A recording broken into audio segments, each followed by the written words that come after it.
want to take a minute to thank this week's video sponsor, which is WOLFBOX and the Superpower Turbofan MegaFlow200. And what this is a lightweight handheld air compressor in your hand without the need for an air compressor. So this thing is surprisingly powerful. I'm not even sure how you get such a jet of air out of a little battery powered handheld device. So that's low if you want to just cool yourself down.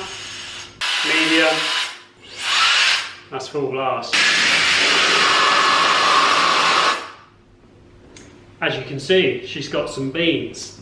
So typically this is going to be useful for anything that you might normally use an air compressor for with an air blower on it. So blowing dust off of workshop machinery, toolboxes, etc. Anything that you might normally have to sweep up around the workshop, leaves, dust. It's also recommended for drying cars after you've washed them, blowing water off of anything, bikes, stuff like that. You can use it for detailing cars. Comes with these little brushes for getting into vents and hard to reach areas. It's also really good for quickly filing away paperwork and receipts.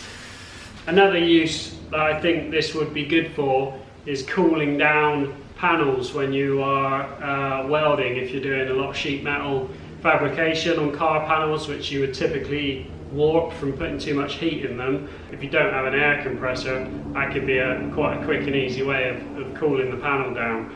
You got the option for 2 batteries, so I don't know exactly how long it will last. I haven't managed to run it out yet from doing the few bits I've just done in this video. So yeah, that's the WOLFBOX Superpower Turbofan MegaFlow200. Links in the description, and thanks again to WOLFBOX for sponsoring this video. Alright, time for wheels. So the wheels were definitely letting it down a little bit. Black wheels not really a fan of, definitely not on the red car. So we're going silver. Up front we got 5.5J banded steel, And at the rear we got a 7J JBW. These aren't banded, these are like manufactured deep dish 13-inch wheels. And shout out to Transpares, who are a long time supporter of the channel, supply all my paint for everything. You'll see me use their aerosol cans on lots of stuff, and you can see how good the finishes you get straight out of an aerosol can. Yeah, unless I'm painting a whole car, I don't ever really get my paint guns out. I've did the front end of the Mini with those aerosol cans. I did the rear quarter on the Mark II Escort with them. It's just the convenience of it. So yeah, cheers Gareth at Transpares for sorting me out, and if you need any paint for anything, then give them a shout. It's all mail order. Ordered all this stuff on the Friday and had it by the Monday. We've also got brand new set of tyres, 185 60/13. So a little bit lower profile than what's on there. They're a 175 70/13.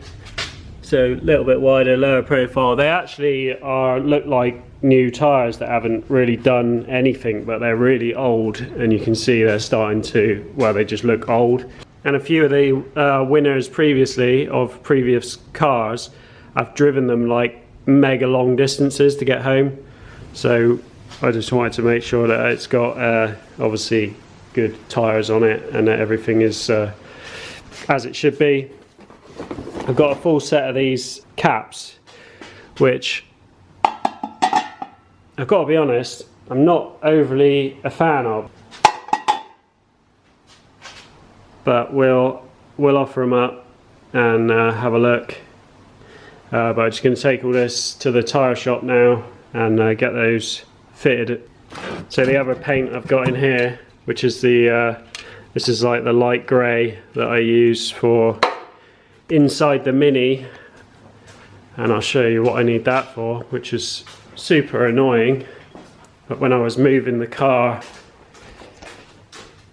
over here, I got that plate there that sits obviously over the pedals, and I noticed looking through the little holes in it I could see a bit of rust. I hadn't noticed, but this had been leaking brake fluid, and it's reacted with all the paint, stripped all the paint off. I mean, it actually still looks like it's still leaking there. See where it's wrinkled up. I've replaced this because it was just wasn't seating properly in there, but it's gone all the way under here. Can't really see it, but where the brake fluid sat down in there, it's stripped all the paint in there as well. All down here, took all the paint off here as well. So yeah, that's mega annoying, and to put that right means taking all that out and repainting it, which is a absolute ball ache. So yeah, but that basically needs to go back on the rollers, and then I need to take that out on track and actually see what it's like now it's had the engine revisions. Based on everyone's advice, I'm not going to paint the grille, because if I paint it and then the winner preferred it silver, they can't really go back, whereas if I leave it silver and they want it black, they can just paint it black. Same with the mirrors, not putting mirrors on it. Someone did suggest getting those little like peep mirror things that you hang off of here. Not sure whether I like those or not, but I might get one just for driving it around for a bit. Front, rear, looking huge.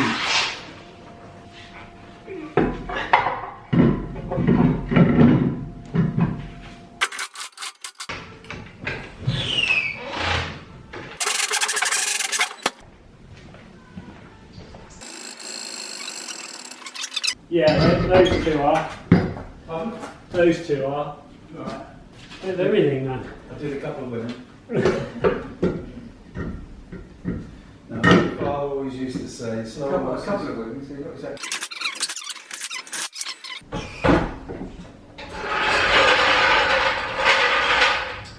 Right, that looks so much better than those black wheels. That extra bit of dish on the back. I think without the hubcaps on, it just gives it that old school race car look, which I really like. So yeah, happy with that. A little bit of extra width under the back as well, just makes it look a lot better. I've also done the exhaust bracket at the back that was clanging around. Made a little bracket up in there, bolts onto like a rubber bobbin.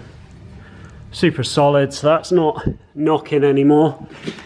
One of the other things, you know, I said it had like really good steering lock, like ridiculous, like shopping trolley steering lock.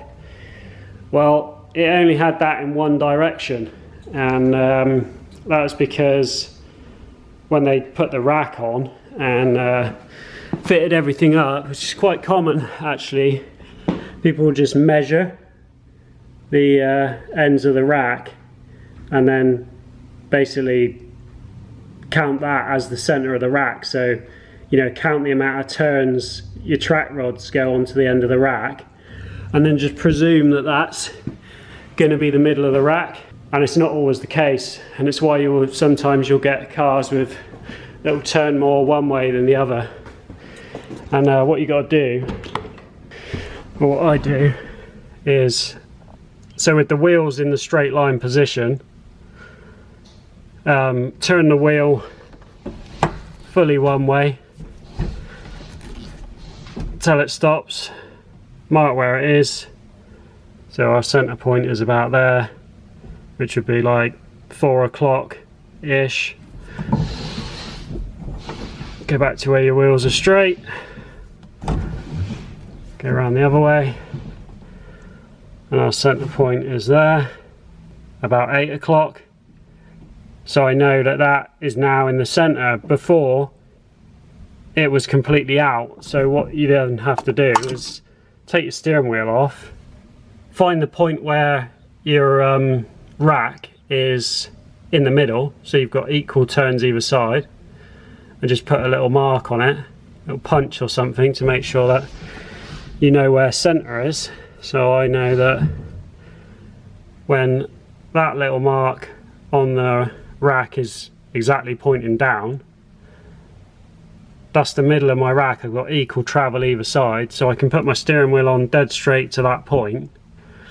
And then once I'd done that, obviously both my wheels were pointing to the right, so then I have to redo the tracking to this point, and then I got equal turns either side, which is you know, sort of obvious, but it's surprising how many cars you get in that you have that where the rack isn't actually centralized before they've done the tracking. So if you got that problem with your car, that'll be all it is. Obviously when you do that, you need to check that your track rod ends have got enough amount of thread in, and that you're not hanging on by like 1 or 2 threads, because one of your tie rods is shorter than the other or something like that. But anyway, I'll stop waffling.